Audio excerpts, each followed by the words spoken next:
الحمد لله رب العالمين والصلاة والسلام على أشرف المرسلين وعلى آله وصحبه ثم أما بعد.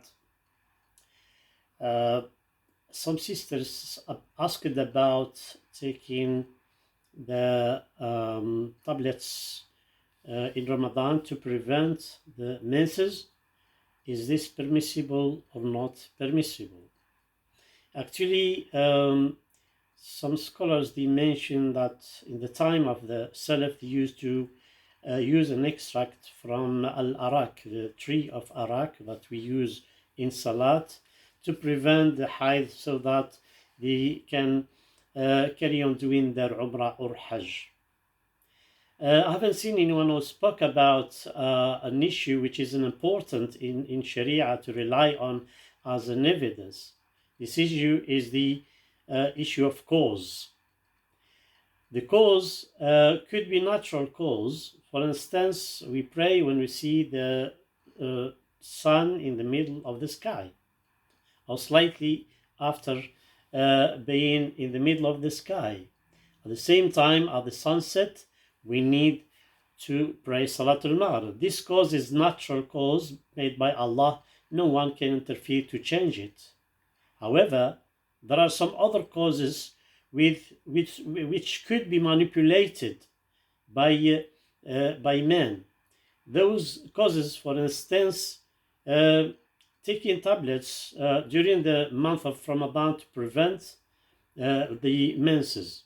So the cause normally is not something requested to leave or requested to achieve. Yeah, normally in the normal cases, no need to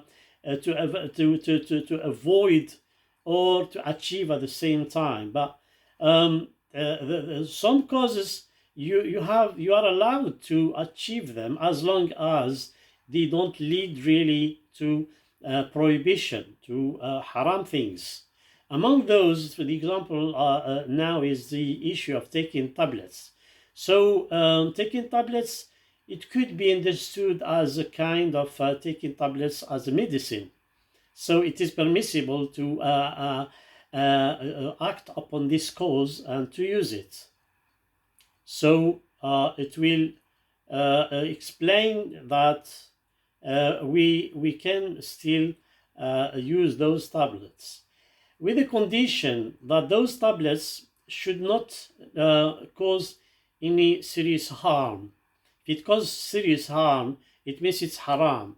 Or if it causes minor harm, it depends, it could be disapproved or permissible. However, we can apply the same rule at the issue of Umrah and Hajj. And we can take them in Umrah or Hajj just to carry on doing the tawaf, because we need the woman shouldn't be with the menses at the tawaf. So when she takes these tablets, it's okay. She can carry on for it. Otherwise, there is the rule of what we call necessity. If there is a necessity, then she can make her tawaf without, with the menses. Even if she's still on the menses, she can carry on for tawaf, for umrah and hajj. So I've clarified the issue of permissibility of using of those tablets, with the condition that they don't lead to serious harm like cancer or anything like that. At the same time, the scholars who possibly didn't allow it, they said we know this is the time of the Sahaba. They never used anything to prevent the menses, which could be understood in the rule of Ijma' al-Sukuti, which means that there was some sort of consensus, silent consensus, where they all agree upon not using anything. But the answer to this prediction or this expectation is, we can say no. Now we have tablets, but that time they don't have tablets. So we, as long as they are permissible and the cause itself is permissible, so we can use any approach to use those tablets. Wassalamu alaikum.